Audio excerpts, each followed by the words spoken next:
ಕುಂದಾಪುರ ತಾಲೂಕು ಕುಂಬಾಶ್ರೀ ಶ್ರೀ ಚಂಡಿಕಾ ದುರ್ಗಾ ಪರಮೇಶ್ವರಿ ದೇವಸ್ಥಾನದಲ್ಲಿ ಶೃಂಗೇರಿ ಶ್ರೀಗಳವರ ಮಾರ್ಗದರ್ಶನದಲ್ಲಿ ಶ್ರೀ ಕೆಎಸ್ ಲಕ್ಷ್ಮೀನಾರಾಯಣ ಸೋಮಯಾಜಿ ಕಮ್ಮರಡಿ ಹಾಗೂ ಸಹ ಅರ್ಚಕರ ನೇತೃತ್ವದಲ್ಲಿ ಶತ ಚಂಡಿಕಾ ಯಾಗ ಆರಂಭಗೊಂಡು ಮಧ್ಯಾಹ್ನ 12 ಗಂಟೆಗೆ ಶತ ಚಂಡಿಕಾ ಯಾಗದ ಪೂರ್ಣಾಹುತಿ, ಕುಮಾರಿ ಪೂಜೆ, ಸುವಾಸಿನಿ ಪೂಜೆ ಹಾಗೂ ಮಹಾಮಂಗಳಾರತಿ ನಂತರ ಅನ್ನ ಸಂತರ್ಪಣೆ ನೆರವೇರಿತು.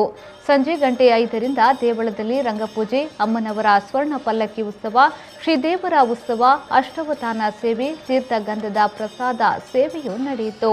ಈ ಎಲ್ಲ ಧಾರ್ಮಿಕ ಪೂಜಾ ಕಾರ್ಯಕ್ರಮಗಳಿಗೆ ಚಂಡಿಕಾ ದುರ್ಗಾ ಪರಮೇಶ್ವರಿ ದೇವಸ್ಥಾನದ ಧರ್ಮದರ್ಶಿಗಳಾದ ಶ್ರೀಮತಿ ಅನಿತಾ ಹಾಗೂ ಶ್ರೀ ದೇವರಾಯ ಮಂಜುನಾಥ್ ಶೇರಿಗರ್, ಪುರುಷೋತ್ತಮ್ ಭಟ್ ಹಾಗೂ ಭಕ್ತ ವೃಂದದವರು ಹಾಗೂ ಊರ ಪರವೂರಿನ ಸಹಸ್ರಾರು ಸಂಖ್ಯೆಯಲ್ಲಿ ಭಕ್ತಾದಿಗಳು ಆಗಮಿಸಿ ಪೂಜಾ ಕಾರ್ಯಕ್ರಮದಲ್ಲಿ ಪಾಲ್ಗೊಂಡರು. ರವಿರಾಜ್, ವಿ4 news, ಪೈಂದೂರು.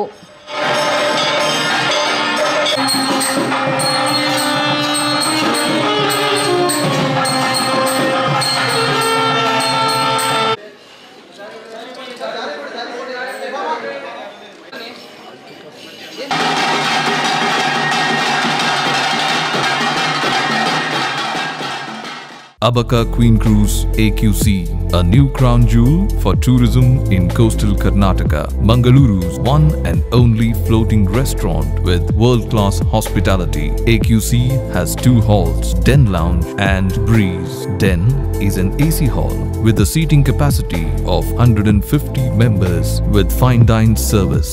Enjoy the open-top natural river experience in Breeze, an open-top hall with capacity of 200 customers. Also enjoy the variety of mouth-watering seafood delicacies in a unique riverside floating experience. Come, enjoy and convert your time into a wonderful experience.